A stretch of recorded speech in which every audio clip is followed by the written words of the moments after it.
Praise Lord. എൻ്റെ പേര് യേശുദാസ്, വാടയ്ക്കലുള്ളതാണ്. എനിക്ക് പറയാനുള്ള സാക്ഷ്യം എന്ന് പറഞ്ഞാൽ ഒരാധാരത്തിൻ്റെ വിഷയമാണ്. ആധാരത്തിൻ്റെ വിഷയം എന്ന് പറയുമ്പോൾ ഞങ്ങൾക്ക് 10 സെൻറ്റ് സ്ഥലമുണ്ടായിരുന്നു. ഞങ്ങൾ 3 സഹോദരങ്ങളാണ്. അപ്പം സഹോദരങ്ങൾക്ക് ഷെയർ കൊടുത്തതായിരുന്നു. ഷെയർ കൊടുത്തിട്ടും ആധാരം നടന്നില്ലായിരുന്നു. ചേട്ടൻ മരിച്ചു പോയി. ചേട്ടത്തിയും മരിച്ച്. ചേട്ടൻ്റെ 2 പിള്ളേരുണ്ട്. അപ്പോൾ അവർക്ക് ലക്ഷങ്ങൾ വേണമെന്നാണ് പറയുന്നത്. ചേട്ടൻ മരിക്കുമ്പോൾ അവർക്ക് മൂത്ത ആളിന് 7 വയസ്സും ഇളയ ആളിന് 4 വയസ്സുമായിരുന്നു.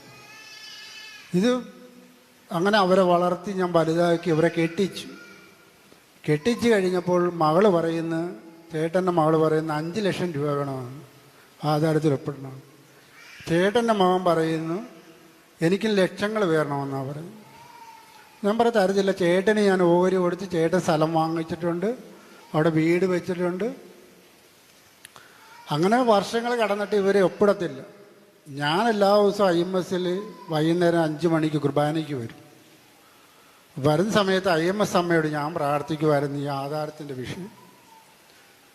അങ്ങനെ കഴിഞ്ഞ മാർച്ച് 17-ാം തീയതി പ്രശാന്ത് അച്ഛൻ ഇവിടെ വിളിച്ച് പറയുന്നു കർത്താവ് ഒരു ആധാരത്തിൻ്റെ വിഷയത്തിൽ ഇടപെടണം എന്ന് പറഞ്ഞു. അപ്പം ഞാനിവിടെ ഇരിപ്പുണ്ട്.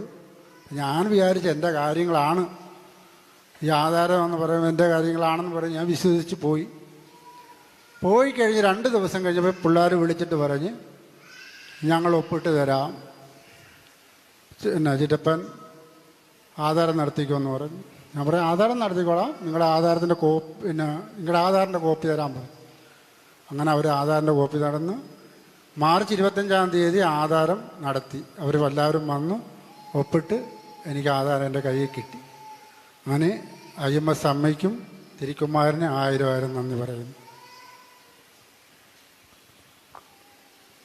ഈ സഹോദരൻ ഏകദേശം 2 മാസങ്ങൾക്ക് മുമ്പ് സാക്ഷി റൂമിലേക്ക് കടന്നു വരികയുണ്ടായി. ഞാൻ ചോദിച്ചു സാക്ഷ്യം പറയാനുണ്ടോ എന്ന് ചോദിച്ചു. അന്നേരം ഈ സഹോദരൻ പറഞ്ഞു ഒരു നാൾ ഞാൻ സാക്ഷ്യം പറയും. ഞാനും പറഞ്ഞു അത് തന്നെ സംഭവിക്കട്ടെ, പോയിരുന്ന് പ്രാർത്ഥിക്കുക. എന്താണ് നിയോഗം എന്ന് വെച്ചാൽ IMS അമ്മയുടെ മുമ്പിലേക്ക് പറയുക എന്ന് പറഞ്ഞു. ഇന്ന് വളരെ സന്തോഷത്തോടു കൂടി റൂമിലേക്ക് കടന്നു വന്നപ്പോൾ ഞാൻ ഇന്ന് സാക്ഷ്യം പറയാൻ വന്നിരിക്കുകയാണെന്ന് പറഞ്ഞു. എനിക്കും അത്ഭുതമായിട്ട് തോന്നി.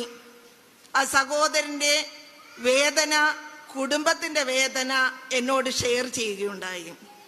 പ്രഭാഷകന്റെ പുസ്തകം 25-ാം അധ്യായം 11-ാമത്തെ വാക്യത്തിൽ ഇപ്രകാരം പറയുന്നു, ദൈവഭക്തി എല്ലാറ്റിനെയും അതിശയിക്കുന്നു, അതിനെ മുറുകെ പിടിക്കുന്നവൻ അതുല്യൻ. ഈ സഹോദരൻ ഏകദേശം 20 വർഷത്തോളമായിട്ട് IMS വന്ന് പ്രാർത്ഥിക്കുന്ന വ്യക്തിയാണെന്നാണ് മനസ്സിലാക്കാൻ കഴിഞ്ഞത്. കർത്താവ് അവിടെ ഇടപെട്ടു. സ്വന്തം അമ്മ ആ നിയോഗം ഏറ്റെടുത്ത് തിരുക്കുമാരനിൽ അർപ്പിച്ചു. 5 ലക്ഷം ചോദിച്ച സ്ഥാനത്ത് സന്തോഷപൂർവം 50,000 രൂപ 2 പേർക്കും കൊടുത്ത് കൈപിരിഞ്ഞു. ഇന്ന് അവർ സന്തോഷത്തോടെ ചിറ്റപ്പന്റെ ഭവനത്തിലേക്ക് കടന്നു വരികയും സന്തോഷത്തിൽ പങ്കുചേരുകയും ഒക്കെ ചെയ്യുന്നു. കർത്താവിന് അസാധ്യമായി യാതൊന്നും ഇല്ല എന്ന നല്ലൊരു ബോധ്യമാണ് ഈ സാക്ഷ്യത്തിലൂടെ നമുക്ക് മനസ്സിലാക്കാൻ കഴിയുക. നാമും IMS അമ്മയെ മുറുകെ പിടിക്കാം. ഈ സഹോദരന് ലഭിച്ച വലിയ അനുഗ്രഹത്തിന് നമുക്ക് ഒന്ന് ചേർന്ന് സ്തുതിക്കാം. യേശുവേ നന്ദി, യേശുവേ സ്തുതി, യേശുവേ മഹത്വം.